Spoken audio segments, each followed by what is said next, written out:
For centuries, William Shakespeare has been hailed as the greatest playwright of all time. His works, from Hamlet to Macbeth, have shaped literature, culture, and even the English language itself. But what if Shakespeare wasn't actually the man behind these masterpieces? What if the name we associate with such brilliance was merely a mask for someone else? This is the Shakespeare authorship question, a historical puzzle that has fascinated scholars, historians, and conspiracy theorists alike. In this video, we will explore the controversy, the key figures suspected of writing Shakespeare's plays, and the scientific methods used to analyze the authenticity of his works.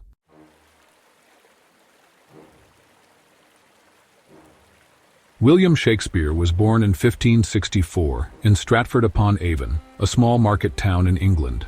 His father, John Shakespeare, was a glovemaker and local politician, while his mother, Mary Arden, came from a prominent family. Despite his seemingly ordinary beginnings, Shakespeare would go on to become the most famous writer in the English-speaking world. But how? One of the biggest mysteries surrounding Shakespeare's life is the lack of historical records detailing his education. There's no documented proof that he attended school, yet his plays demonstrate a deep understanding of law, medicine, classical literature, and European politics, knowledge that would typically require extensive formal education. The town of Stratford had a grammar school, but no official records confirm Shakespeare's attendance. How then did he acquire the immense knowledge displayed in his works? Then there's the mystery of the lost years. Between 1585 and 1592, there are no surviving records of Shakespeare's activities. He simply vanishes from historical documents, only to reappear in London as an accomplished playwright and actor. Where was he during those years? Some believe he may have traveled abroad, possibly to Italy, as many of his plays contain remarkably detailed descriptions of Italian settings. Others speculate he worked as a tutor, soldier, or even a spy. But with no concrete evidence, these remain mere theories. Perhaps most suspiciously, despite being one of the most prolific writers of his time, there are no original manuscripts of his plays in existence.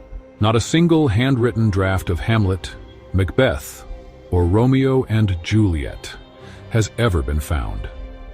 Even more puzzling, Shakespeare's last will and testament, written shortly before his death in 1616, makes no mention of books, plays, or literary materials. An odd omission for someone supposedly so deeply involved in writing. Moreover, Shakespeare's signatures on legal documents appear inconsistent, as if written by different hands. Could this indicate that Shakespeare was merely a pseudonym used by another writer, or even a group of writers? The mystery only deepens.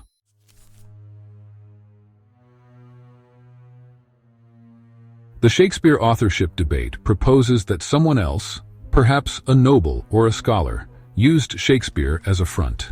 Here are some of the most famous candidates. Edward de Vere, 17th Earl of Oxford.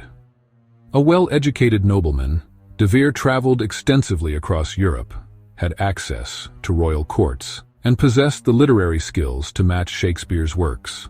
Some scholars argue that his early plays were published under Shakespeare's name after his death to protect his aristocratic reputation. His personal letters and poetry exhibit stylistic similarities to Shakespeare's work, and many of his life experiences appear mirrored in the plays. Francis Bacon. A philosopher, scientist, and writer, Bacon had the intelligence and knowledge necessary to craft Shakespeare's masterpieces. Supporters of this theory point to coded messages hidden in Shakespeare's texts that allegedly reveal Bacon as the true author. Some believe that Bacon, being a political figure, chose anonymity to avoid conflict with his status. His interest in philosophy and classical literature aligns well with the themes explored in Shakespeare's plays. Christopher Marlowe. A brilliant playwright who was supposedly killed in a tavern brawl in 1593, Marlowe's death remains shrouded in mystery. Some theorists believe he faked his death and continued writing under Shakespeare's name to escape political persecution.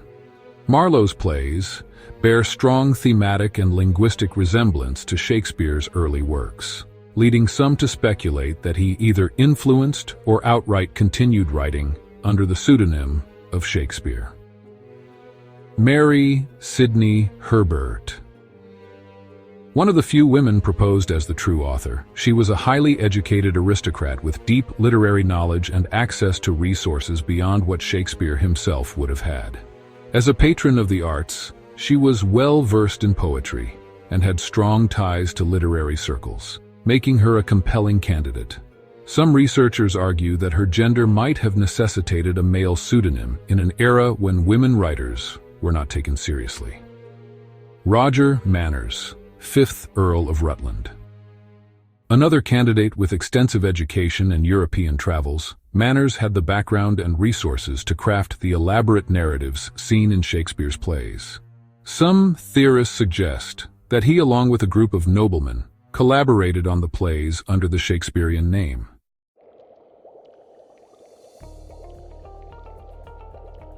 Modern researchers have used advanced forensic techniques to investigate the Shakespeare authorship debate. Computational linguistics, stylometry, and textual analysis have provided insights into writing patterns, vocabulary, and syntax in Shakespeare's plays. These methods compare Shakespeare's work to that of the proposed candidates. One of the most compelling findings comes from stylometric analysis, which has revealed that Shakespeare's works share strong similarities with those of Oxford and Bacon. Certain unique phrases, word choices, and metrical structures appear more frequently in their known writings than in the works of other playwrights of the time. Computational text analysis uses algorithms to compare frequency patterns of words and phrases, revealing striking correlations between Shakespeare's works and other authors. Some studies indicate that Oxford's vocabulary and writing style align more closely with Shakespeare's texts than with any other known author from the period. Another tool, forensic handwriting analysis, has attempted to match Shakespeare's known signatures with manuscripts of the era. The inconsistent writing styles and lack of original play manuscripts attributed to Shakespeare add further mystery to the debate. Additionally, forensic examinations of early Shakespearean quartos suggest that multiple hands may have contributed to these texts, lending credibility to theories of authorship collaboration.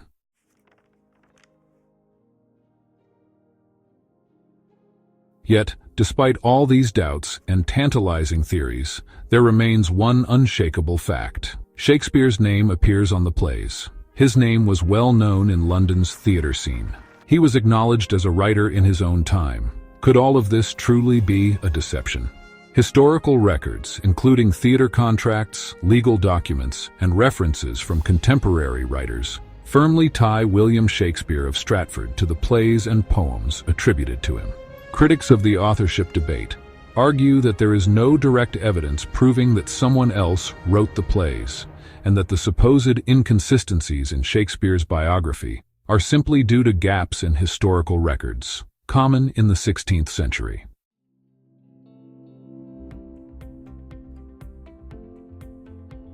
What do you think? Let us know your thoughts in the comments. Don't forget to like and turn on notifications for more deep dives into history's greatest mysteries. Did you know that only 10% of our viewers have hit the subscribe button? If you're among the 90% who haven't yet, I challenge you to do it right now. Why? Because it helps us bring even more fascinating mysteries straight to you. Let's change this statistic together.